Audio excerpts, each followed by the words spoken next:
आपण विचार करायला लागेल. ठीक आहे, थँक्यू. धन्यवाद.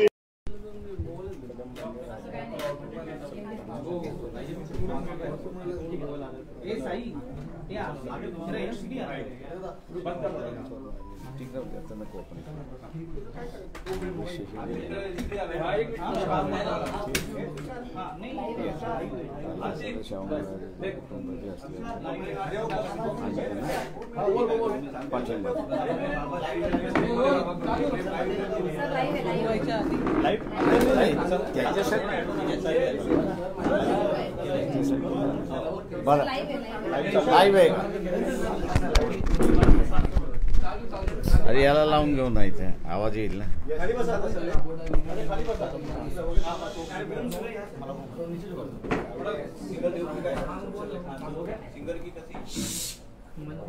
सुरू करायची का? 2 मिनिटं फक्त. 58 झाले. 2 मिनिटं.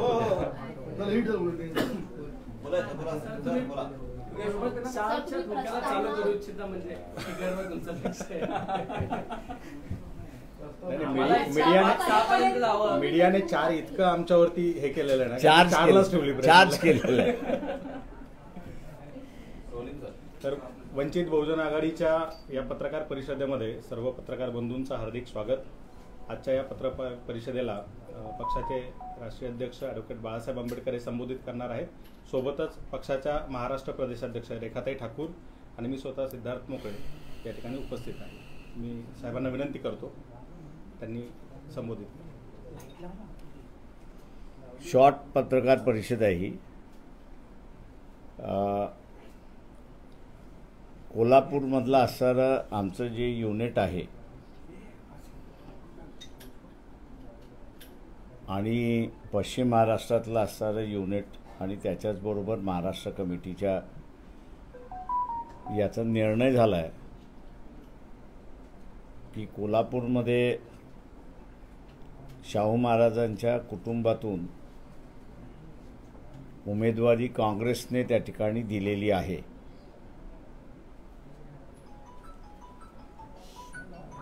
आम्ही असणारं पक्ष म्हणून आणि आयडिओलॉजी म्हणून फुले शाहू आंबेडकर असं संबोधित त्या ठिकाणी करत असतो. आयडिओलॉजिकल भूमिका त्या ठिकाणी घेत असतो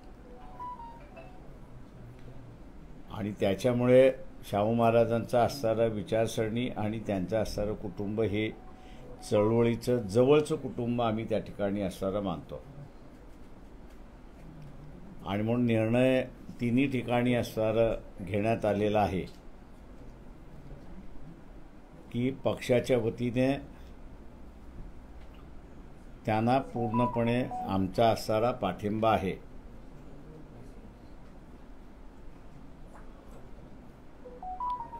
त्यांना निवडून आणण्याच्या दृष्टिकोनातून जे जे प्रयत्न करावे लागतील ते सगळे प्रयत्न पक्षाच्या वतीने त्या ठिकाणी केल्या जातील.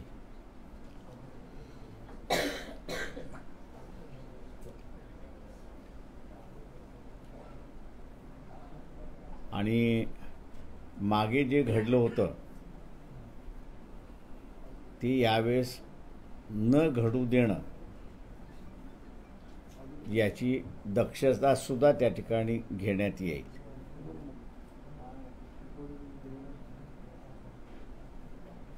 कोल्हापूरमध्ये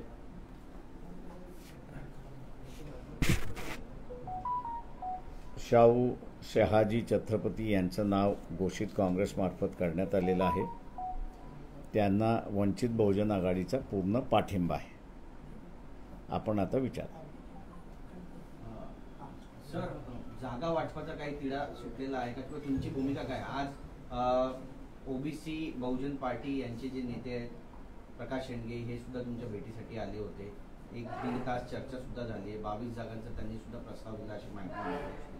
काय नेमकं यातून बोध घ्यावा किंवा काय यातून आउटकम? तुम्ही 2 मिक्सअप करताय. MBAचा तुम्ही जर विचारणार असाल तर तो तिढा तुम्ही त्यांनाच विचारा. त्याच्याबद्दल आम्हाला काहीच माहिती नाही आहे. मला संपत दे. दुसरं, प्रकाश शेंडगे यांनी असणारा नवीन पक्ष रजिस्टर्ड केलेला आहे त्यांनी एक लिस्ट आमच्याकडे असताना सादर केलेली आहे. तेव्हा त्यांना आम्ही असं सांगितलं की आमचंच घोंगडं तिथं भिजत पडलेलं आहे, ते मिटल्याशिवाय आम्ही आपल्याशी त्या ठिकाणी बोलू शकत नाही किंवा फायनॅलिटीला आपण येऊ शकत नाही. 1.5 तास आमची असणारी चर्चा झाली. ते कुठले कुठले मतदारसंघ मागतात आहेत, का मागतात आहेत याची असणारी माहिती आम्ही त्या ठिकाणी घेतली आणि पुढची चर्चा कंटिन्यू राहील असं आम्ही त्या ठिकाणी ठरवलेलं आहे. 4 सीझनच्या बैठकीनंतर तुमची जागा वाटपासंदर्भात महाविकास आघाडीसोबत काही चर्चा झाली का? कारण दावे प्रतिदावे बरेच करण्यात आले. संजय राऊतांनी म्हटलं की प्रस्तावनेचं स्वीकारलं असतं तर बरं झालं असतं. त्या सगळ्याचा अर्थ काय काढायचा? म्हणजे आता पण म्हणतायत की प्रकाश आंबेडकर जे आहेत ते कोळी टाकत असतात. कोळी टाकत असतात की त्यांना वस्तुस्थिती दाखवल्या जात असते, 2 गोष्टी आहेत. त्यात माझं म्हणणं असं आहे की तुम्ही आम्हाला जर सहकार्य केलं असतं तर कदाचित हे घोंगडं इतके दिवस भिजलं नसतं. तुम्ही सगळ्यांनी असणारं टार्गेट आम्हाला केलं आणि म्हणून त्यांना त्यांचं कोंबडं झाकता आलं. त्यांचं कोंबडं आता असणारं उगवायला लागलेलं आहे, आवाज द्यायला लागले, बांग द्यायला लागलेलं आहे की 10 जागेवरती असणारा सेना आणि काँग्रेस यांचा टाय आहे. 5 जागांवरती NCP, शिवसेना आणि काँग्रेस असा असणारा टाय आहे. ही न्यूज माझ्या अंदाजानं एक 8-10 दिवस अगोदर आम्ही ज्यावेळेस मांडलं होतं तिला असणारं प्राधान्य मिळालं असतं तर कदाचित तो रिझॉल्व झाला असता. पण सगळा टार्गेट हाच राहिला की वंचित जागा देत नाही, वंचित अमुक करत नाही, वंचित अमुक करत नाही, वंचित अमुक करत नाही. तिथे आमचाच प्रश्न होता, त्यांचंच भांडण मिटत नसेल, त्यांचाच तिढा जर संपत नसेल तर आम्ही त्याच्यामध्ये कुठे शिरायचं. त्याच्यामुळे आजही त्यांचा तिढा संपलाय असं आम्हाला काय कम्युनिकेट करण्यात आलेलं नाही. तुमची नेमकी भूमिका काय राहणार आहे? जोपर्यंत शिवसेना असेल, राष्ट्रवादी असेल किंवा काँग्रेस असेल, त्या तिघांचा तिढा मिटल्यानंतर तुमची त्यामध्ये एंट्री होणार आहे? तुम्ही त्यांचाच तिढा मिटणार नसेल तर आमची एंट्री करून काय उपयोग आहे? तोपर्यंत तुम्ही वेट अँड वॉचच्या भूमिकेत राहणार? आम्ही असं आजच सकाळी आम्ही सांगितलं की आमचं जे ठरलेलं आहे ते 26 तारखेपर्यंत आम्ही थांबणार, नाही तर 26ला आमची जी भूमिका आहे ती आम्ही देणार. त्याच्यामध्ये एक भूमिका आम्ही असं इथं मांडलेली आहे की आमच्या मदतीने काँग्रेस पक्ष 7 जागा ज्या जिंकू शकतात त्या 7 जागा त्यांनी असताना आम्हाला कळवाव्या. त्यामुळे आम्ही असं कुठे थांबलोय असं नाही आहे. आम्ही असणारा मूववरती आहोत.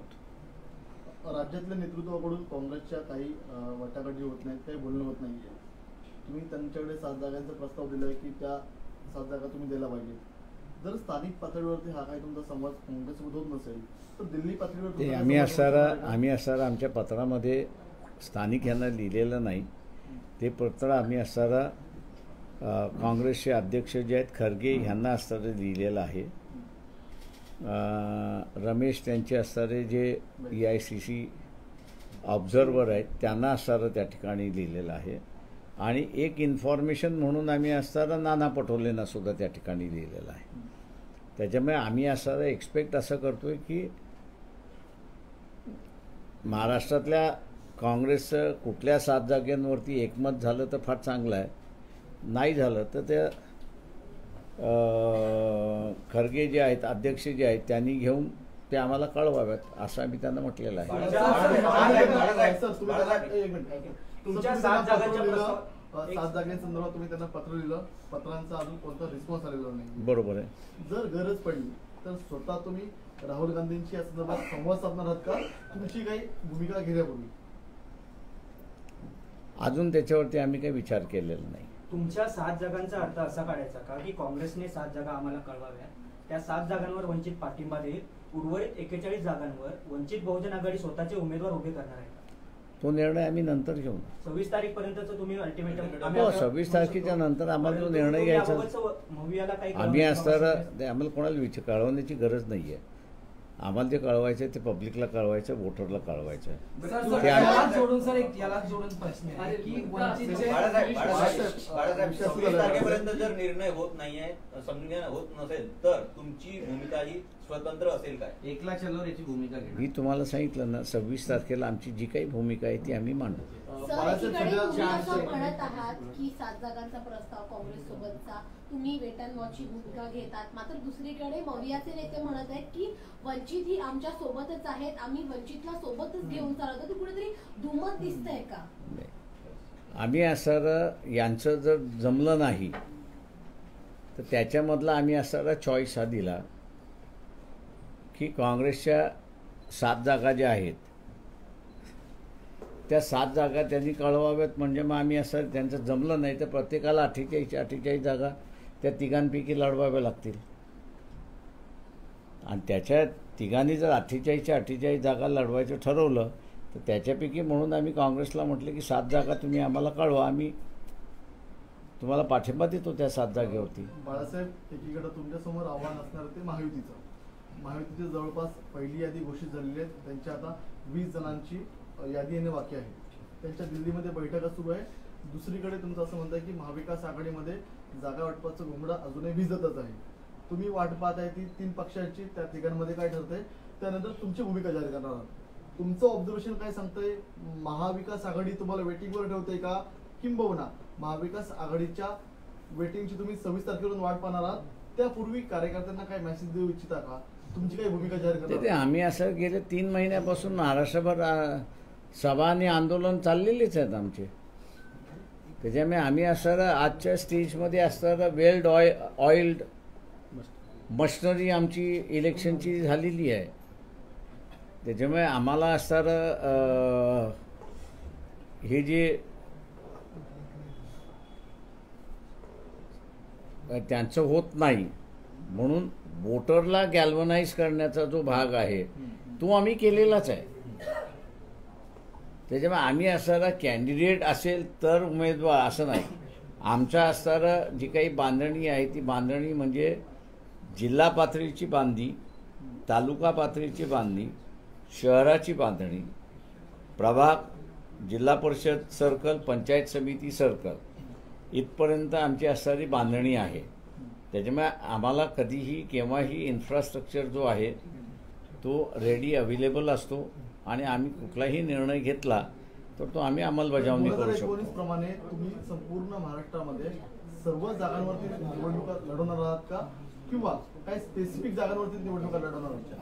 अच्छा, आता तुम्ही हे केलं पाहिजे त्याच्यामध्ये. आता 7 जागा जेव्हा काँग्रेसमध्ये तेव्हा 48 कसं काय लढणार राजा? सिंपल आहे, सिंपल आहे, सिंपलच आहे.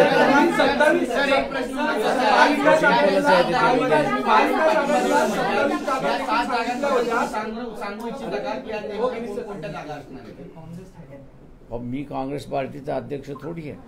27 जागांचा आपण एक माहिती दिली होती महाविकास आघाडीच्या बैठकीत की या 27 जागा आहेत, ह्याच्यापैकी काही जागा आम्हाला भेटल्या पाहिजे. मग ज्याप्रमाणे त्यांनी विचारलं की 48 जागा लढवणार की अजून किती, मग त्या 27 जागांचा तुम्ही जो सर्वे केला होता किंवा तुमच्या माहितीत आहे, मग त्या जागांवर तुम्ही निवडणूक लढवणार आहे का, जर एकवलं चालायची तुमची भूमिका असेल तर?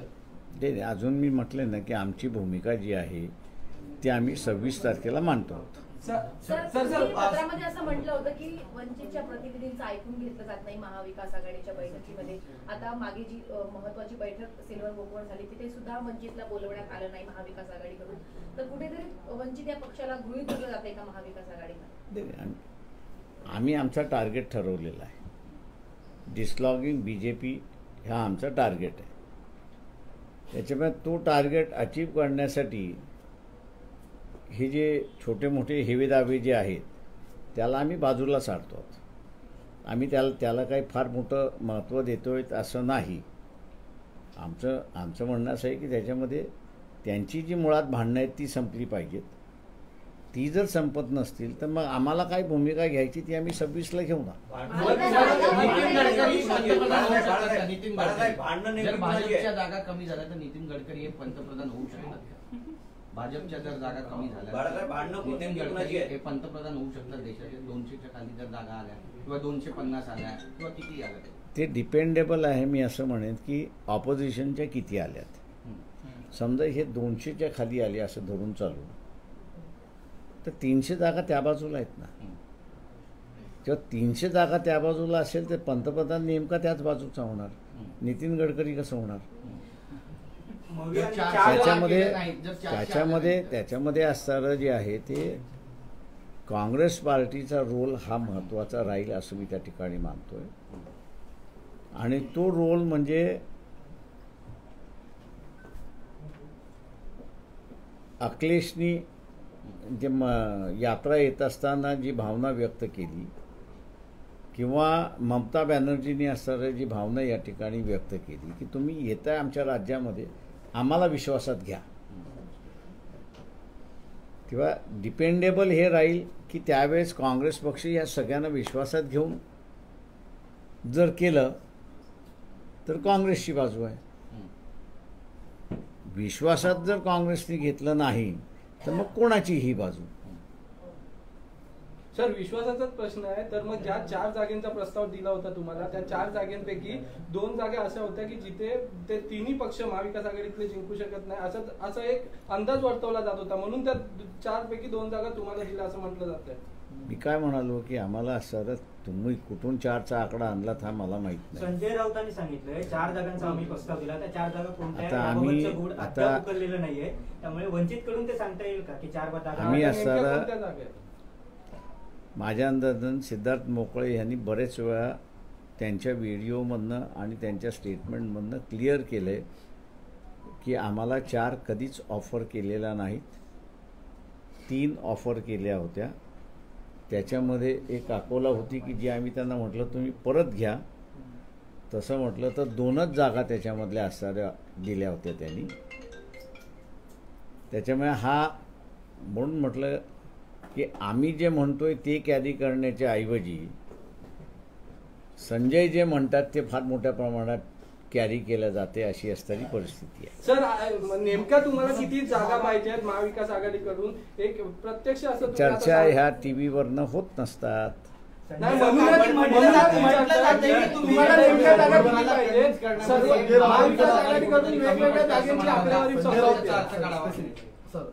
सर, तुम्ही स्पेसिफिक संजय राऊतांचं नाव घेतलं की संजय जे म्हणतायत ते केलं पुढे जातं. महाविकास आघाडीमध्ये प्रमुख 3 नेते आहेत, शरद पवार आहेत, उद्धव ठाकरे आहेत, नाना पटोले आहेत. तुम्ही थेट त्यांच्याशी या संदर्भातला का संवाद साधलाय? जर संजय राऊतांमुळे काहीतरी अडचणी निर्माण होत आहेत, कोणामुळे अडचणी होते त्यांच्यामधलं त्यांनी असं एक लक्षात घ्या की त्या चर्चेमध्ये जे झालं त्याच चर्चेमधनं आमच्या लक्षात आलं की यांच्या 15 जागेंवरती भांडणं आहेत. आता 15 जागेंवरती भांडणं असताना तुम्ही त्या फ्रेंडली लढणार आणि उरलेल्या जागेंवरती तुम्ही काय करणार याचा कुठेतरी निर्णय झाला पाहिजे. तो निर्णय झाल्याशिवाय आम्ही असताना पुढे काहीच बोलू शकत नाही. आता समजा त्यांनी निर्णय घेतला की 15 जागेवरती फ्रेंडली करायचं, मग आम्हाला ठरवावं लागेल त्या 15 जागेवरती फ्रेंडली करायचं की ह्याच्यापैकी कोणाला पाठिंबा द्यायचा. आमच्या समोरचं कोड आहे. त्याच्यामुळे म्हणून आम्ही म्हटलंय की आम्ही 26 तारखेपर्यंत थांबणार की यांचं हे 15 जागेंचं कोड उलगडतंय की न उलगडतंय. शरद पवारांनी भाषणामध्ये एक महत्त्वाचं विधान केलं. ते म्हणतात की भाजपला सत्तेत यायचे कारण त्यांना घटना बदलायची. 15 दिवसापूर्वी सुद्धा असं एक वक्तव्य समोर आलं होतं. तुमची प्रतिक्रिया काय आहे? 2014मध्येच BJPने व्हेरी क्लिअर केलं होतं की आमचा अल्टिमेट एम सत्ता घेण्याचा म्हणजे संविधान बदलण्याचा. आता 2014मध्येच त्यांनी डिक्लेअर केलं होतं. किंवा मी असं म्हणेन की 1950 सालीच RSSनी व्हेरी क्लिअर केलं होतं. डिक्लेरेशन आहे त्यांचं की ज्या दिवशी आमच्या हातामध्ये सत्ता येईल त्या दिवशी आम्ही हे संविधान बदलणार. हे माहीत असताना NCPने त्यांना 2014 साली न मागता पाठिंबा दिलाच होता.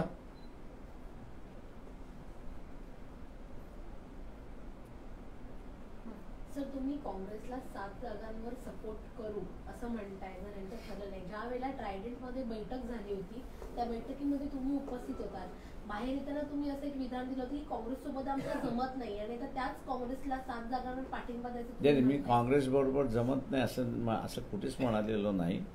मी असं एवढं म्हटलं की चर्चा खुल्या मनाने झाली, खुल्या दिलाने झाली. त्या चर्चेशी मी असताना आनंदित आहे आणि म्हणून मी असताना म्हणतोय की ॲटलिस्ट 15 जागेंचा डिस्प्यूट आहे तो तरी मान्य करण्यात गेलेला आहे तिथे. ठाकरेंसोबतची तुमची आघाडी अजूनही आहे का? भीमशक्ती शिवशक्ती तुम्ही जाहीर नाही, माझ्या केल्यापासून अंदाजाने ती तिथे- आघाडी आता नाही आहे असं मी म्हणतो. याचं कारण की आता 4 पार्टी एग्रीमेंटमध्ये आम्ही सगळेजण आहोत. जे एक्सक्लुसिव्हली होतं शिवसेना आणि वंचित बहुजन आघाडी ते राहिलेलं नाही. मी अजूनपर्यंत बोललो नाही, पण आम्ही असताना अनेक वेळा त्याच्यामध्ये की महाविकास आघाडीमध्ये जायचं असेल तर आपण दोघांनी पहिल्यांदा बसलं पाहिजे, स्ट्रॅटेजी ठरवली पाहिजे, जागा ठरवल्या पाहिजे आणि मग आपण तिथे बोलू. त्याच्यातल्या काहीच गोष्टी फॉलो झाल्या नाहीत आणि ते इंडिपेंडेंटली जाऊन त्यांच्याशी बोलून आले. त्याच्यामुळे असताना आता आम्ही असं म्हणतो ती जुनी युती नाही. आता महाविकास आघाडीबरोबर आमचं जमलं तर युती आहे, नाही जमलं तर युती नाही. मग महानगरपालिकेच्या निवडणुका लागल्या तर पुन्हा एकदा तुमच्यावर युती केली जाऊ शकते, कारण का ही युती जेव्हा झाली ती महानगरपालिकेच्या अनुषंगाने झाली होती. असं काहीच आमचं हे नव्हतं त्यावेळेस की महानगरपालिकेपुरती आणि विधानसभेपुरती आणि लोकसभेपुरती नाही, असं काहीच नाही. पक्षाची युती झाली.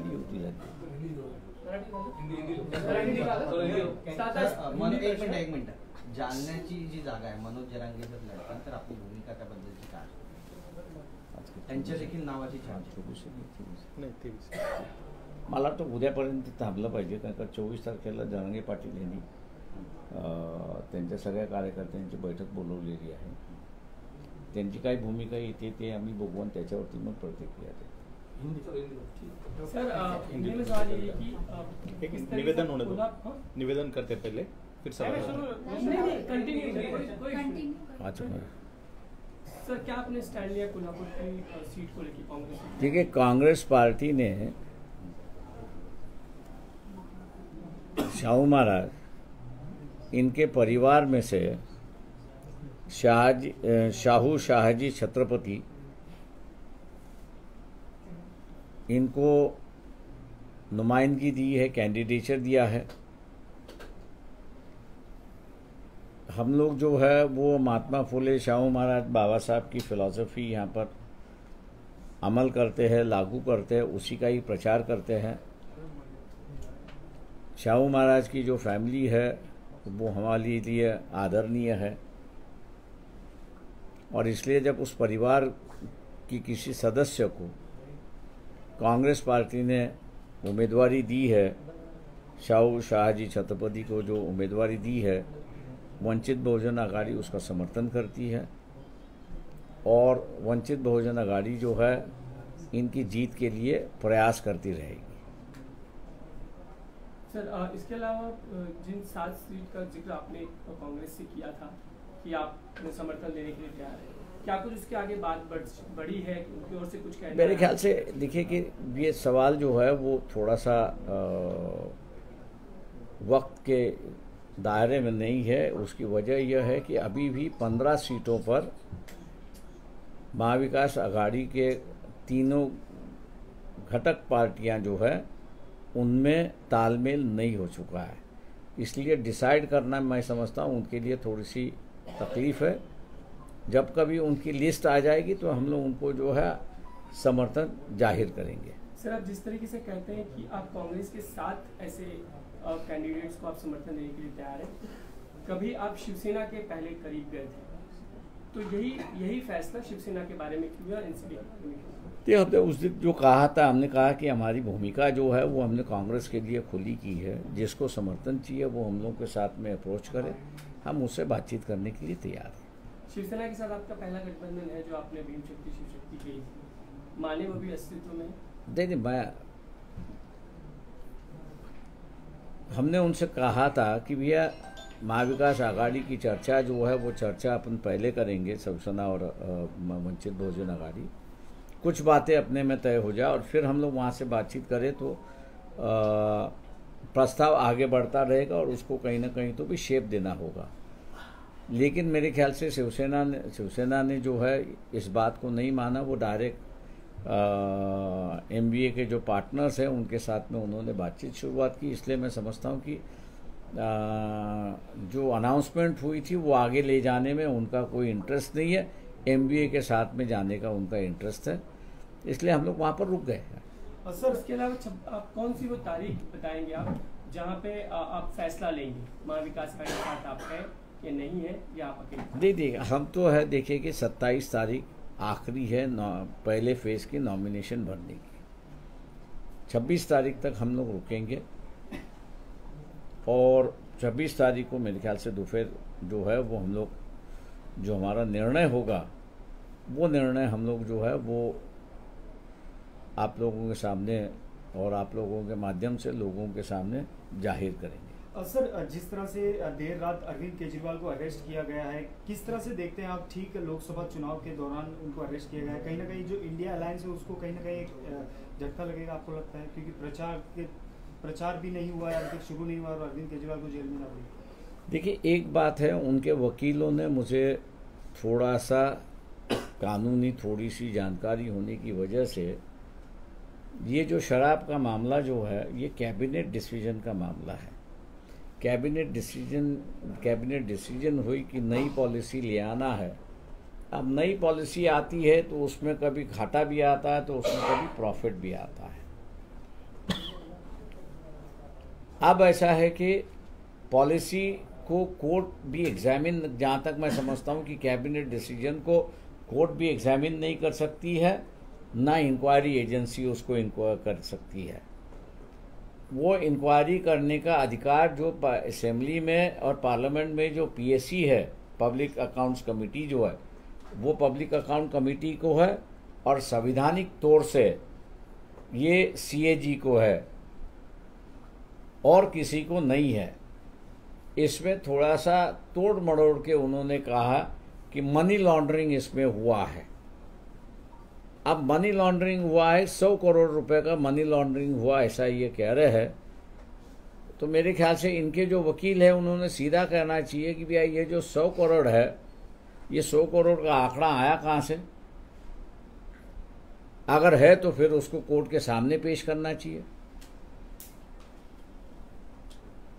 ये तो मैं कहूँगा कि तोड़ मड़ोड़ करके मनी लॉन्ड्रिंग का मामला पॉलिसी मैटर में बना दिया, ऐसा मैं मानता हूँ। जब तक इसका लिंकेज नहीं होता तब तक ये अरेस्ट करना भी कानूनी है, ऐसा मैं वहाँ पर नहीं मानता हूँ। सुप्रीम कोर्ट को हम लोग दरखास्त करते हैं, विनती करते हैं कि क्या कैबिनेट डिसीजन जब लिया जाता है वो इकोनॉमिक डिसीजन अगर हो तो उसमें लॉस एंड प्रॉफिट की कहीं ना कहीं तो भी बात आती है। अगर लॉस एंड प्रॉफिट की अगर बात आती है तो मेरे ख्याल से नानी पालखीवाला जब बजट पर बम्बई में बोलते थे तो वो कई सेक्रेटरियों के डिसीजन से केंद्र सरकार को कितना नुकसान हुआ उसका वो विवरण और फिगर भी देते थे। इस बात को पब्लिकली बाहर आने के बाद भी किसी भी सरकार ने उस सेक्रेटरी और उस मंत्री को हिरासत में नहीं लिया, ना उनके खिलाफ कोई कानूनी कार्रवाई की।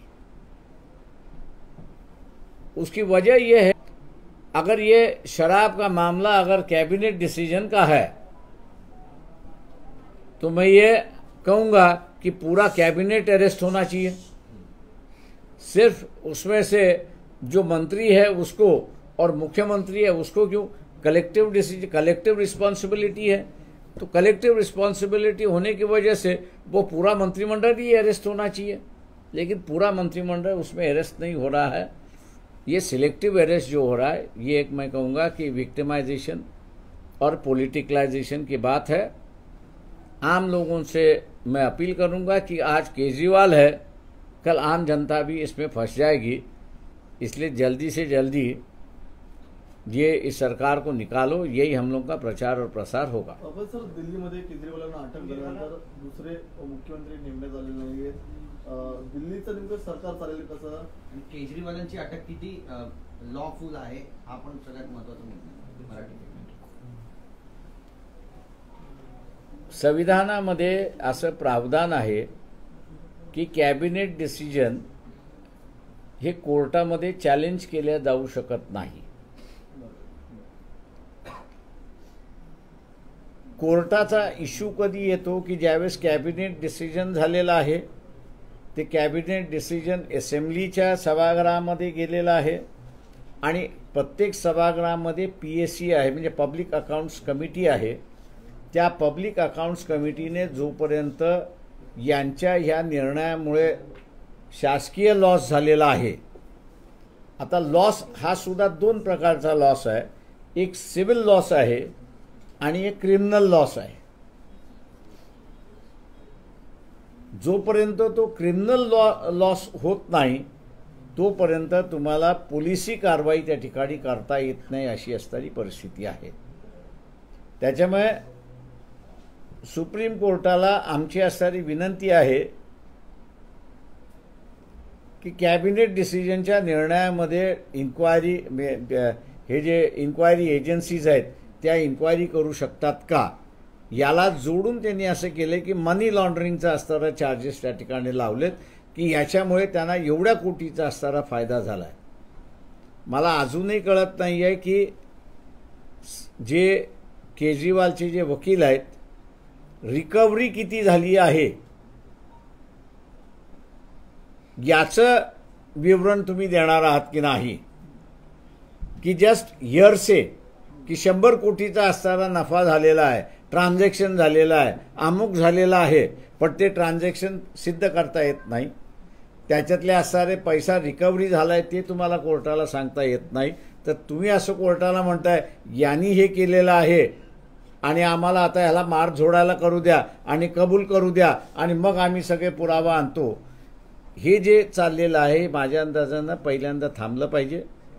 सामान्य माणसांना असणारं माझं आव्हान आहे की आज केजरीवाल आहे, उद्या आपण सगळे सध्या असू शकतो, अशी परिस्थिती आहे. माझा प्रश्न असा होता की त्या ठिकाणी आता राज्यामध्ये मुख्यमंत्री नाही आहे, तर राज्य सरकारचं काम चालणार कसं? कारण की कॅबिनेटचे प्रमुख म्हणून मुख्यमंत्री कॅबिनेट बैठक घेत असतात, फाईल क्लिअर करत असतात. आता जर मुख्यमंत्री जेलमध्ये असतील तर कॅबिनेटचे निर्णय कोण घेणार, एक प्रश्न.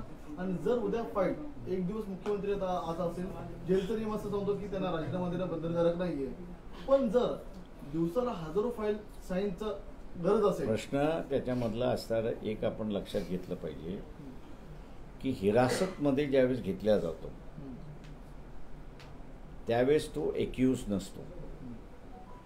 इन्क्वायरी करायची आहे आणि इन्क्वायरी करायची असल्यामुळे त्याचं फ्री मूवमेंट जी आहे ती रिस्ट्रिक्ट केल्या जाते. त्याच्यामुळे असणारं उद्या केजरीवालनी ठरवलं की मी जेलमधनं सरकार चालवेन, थांबवणारं कुठलीही गोष्ट नाही.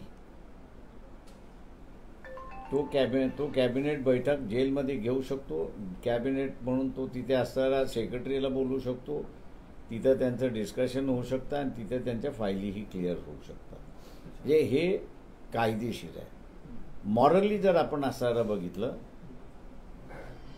तर केजरीवालनी दुसरा मुख्यमंत्री नेमला पाहिजे, हे मॉरली बाइंडिंग त्यांच्यावरती आहे आणि ते त्यांनी करावं अशी आमची त्यांना विनंती आहे. बरं सर, दिल्लीमध्ये बैठका सुरू आहेत, महायुतीच्या जागेचा देखील तिढा जो आहे तो अद्यापही सुटलेला नाही. आता एक माहिती अशी सुद्धा येते की अमित शहा यांच्यासोबत राज ठाकरेंची जी बैठक झालेली आहे त्यामध्ये शिवसेनेचं नेतृत्व हे भविष्यामध्ये राज ठाकरेंनी करावं असं त्यांना सांगण्यात आलेलं आहे. ही माहिती सूत्रांकडून मिळते. भविष्यामध्ये असं काही घडेल असं वाटतं तुम्हाला? नाही, मला काहीच त्याच्यावरती कॉमेंट्स नाही. No comments. थँक्यू. आडवा फोटो